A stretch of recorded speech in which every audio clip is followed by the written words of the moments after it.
Fabian, viele unserer Kunden stehen vor der Fragestellung, wie digitalisiere ich die Planung? Fange ich zuerst an, indem ich auf ein bestehendes ERCC-System aufsetze oder starte ich die Reise mit S/4HANA zuerst? Wie ist eure Empfehlung hier?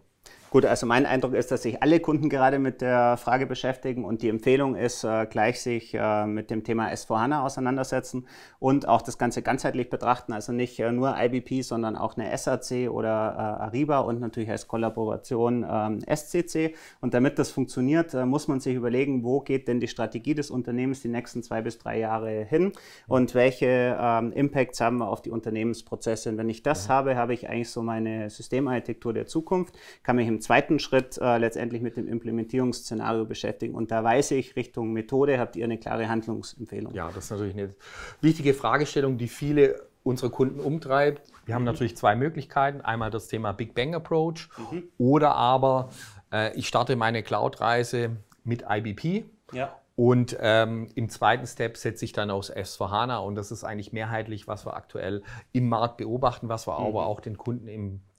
Wir haben den Vorteil, IBP ist embedded in S/4HANA. Das heißt, es ist einfach eine technische Code-Umstellung, dauert 15 Minuten.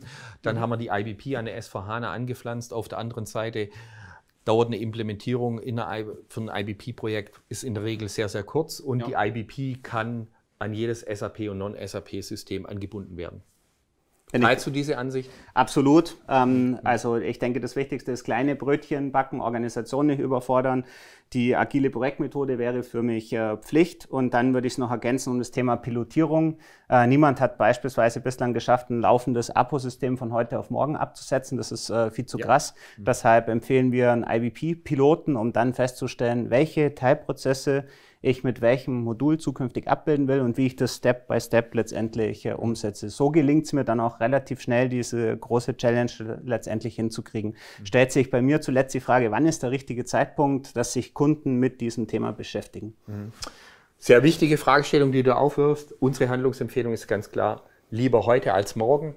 Einfach vor dem Hintergrund, wir sehen sehr hohe Nachfrage. Wir sehen, sehr viele Kunden stehen vor dem Transformationsprozess, gerade aus S/4HANA. Wenn wir uns den Markt anschauen, an Partnern, Implementierungspartner, ist er nach wie vor auch in Deutschland recht übersichtlich. Und da möchte ich die Kunden einfach gerne die Empfehlung geben, sich nicht in die trügerische Sicherheit zu begeben, dass wir jetzt unseren Wartungshorizont verschoben haben Richtung 2027, sondern jetzt zu beginnen, den Transformationsprozess zu starten. Dann sind sie auch ready für 2027 und beyond.